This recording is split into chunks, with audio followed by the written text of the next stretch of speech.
Hi friends restaurant style काजू पनीर मसाला करी तैयार विधान शेर चेबोतुन्नानु। इदी रोटी पुल्का चपातीलोकी नान्लोकी वीटन्निटिलो कूडा चाला बागुंटुंदी।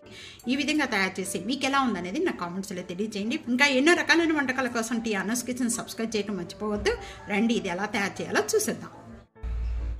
हाई फ्रेंड्स नमस्ते वेलकम टू आनूस किचन।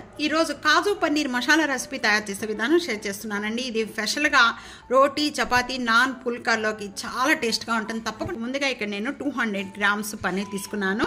ఇది ఒకసారి బాగా క్లీన్ చేసేసుకొని మీడియం సైజ్ లో పీసెస్ కట్ చేసుకొని పెట్టేసుకోండి। ఈ 3 ఆనియన్స్ అండి మిక్సీ జార్లో వేసుకొని కొద్దిగా పచ్చిమిర్చి కన్నా నూరుకొని పెట్టేసుకోండి। ఈ 3 పచ్చిమిర్చి అనేది ఇక్కడ టమాటాతో పాటు మిక్సీ జార్లో వేసేసుకొని ఇది పేస్ట్ గా చేసుకోవాలి।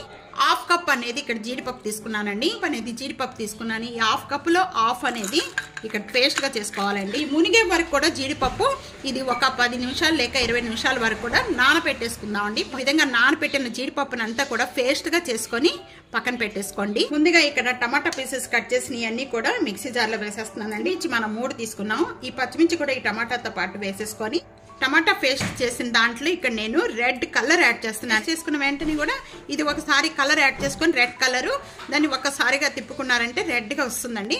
మీకు అక్కర్లేదు అనుకుంటే కనుక ఇది బంద్ చేసేసుకోండి। రెడ్ కలర్ యాడ్ చేసిన టమాటా పేస్ట్ అంతా కూడా ఒక బౌల్లోకి వేసేస్తాను। కాజు పన్నీర్ మసాలా తయారు చేసుకోవడానికి నేను ఇక్కడ ప్యాన్ లో 1 టేబుల్ స్పూన్ గీ యాడ్ చేస్తున్నాను। ఇక్కడ గీ అంతా మెల్ట్ అయిపోయిన వెంటనే కూడా హాఫ్ కప్ అండి జీడిపప్పు అనేది దీంట్లో వేయించేసుకుందాం। ఈ విధంగా కలర్ రాగానే ఇంకా మొత్తం ఒక బౌల్లో వేసేస్తున్నాను।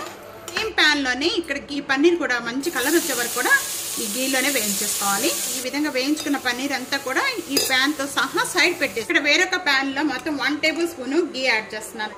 2 టేబుల్ స్పూన్ ఆయిల్, 4 లవంగాలు, 1 దాల్చిన చెక్క, 2 యాలకులు, 1 టేబుల్ స్పూన్ జీరా బాగా వేగిపోయిన వెంటనే పేస్ట్ పచ్చి స్మెల్ పోయేంత వరకు కూడా ఉల్లిపాయ పేస్ట్ బాగా వేయించుకోవాలి। వేగుతూ ఉండగానే 1 tablespoon ginger garlic paste add చేస్తున్నాను। 1 టేబుల్ స్పూన్ సాల్ట్ యాడ్ చేస్తున్నాను। 1/2 టేబుల్ స్పూన్ పసుపు, 2 tablespoon red chilli powder, 1 tablespoon garam masala powder, 1 tablespoon dhania powder మసాలాలన్నీ కూడా యాడ్ చేసిన వెంటనే కూడా ఇవన్నీ కూడా బాగా వేయించుకోవాలండి। వాటర్ అనేది యాడ్ చేస్తున్నానండి। మసాలాలన్నీ కూడా కలుస్తాకి కొద్దిగా మసాలాలన్నీ కింద కూడా మాడకుండా ఉంటుందండి। ఆయిల్ అంతా కూడా ఈ విధంగా సపరేట్ అయిపోయిన వెంటనే కూడా ఇక్కడ మనం టమాటా పేస్ట్ కలర్ కూడా లుకింగ్ కి చాలా బాగుంటుందండి। టమాటా అంతా కూడా పచ్చి స్మెల్ పోయేంత వరకు కూడా బాగా వేయించుకోవాలి। ఈ విధంగా వేయించుకున్న వెంటనే కూడా ఈ జీడిపప్పు పేస్ట్ అంతా కూడా దీంట్లో యాడ్ చేసేస్తున్నాను। జీడిపప్పు పేస్ట్ యాడ్ చేసిన వెంటనే కూడా ఇదంతా ఒకసారి బాగా కలిపేసుకోవాలి।